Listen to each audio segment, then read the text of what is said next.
देवा लाभो ऐसे बळ दुर्गुणाचा बळ पहावे ना।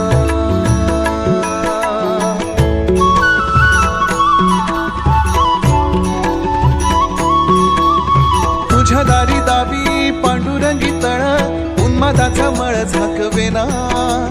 विठ्ठलाची आस वाढावी सरळ विषाचे गरळ टाकवेना।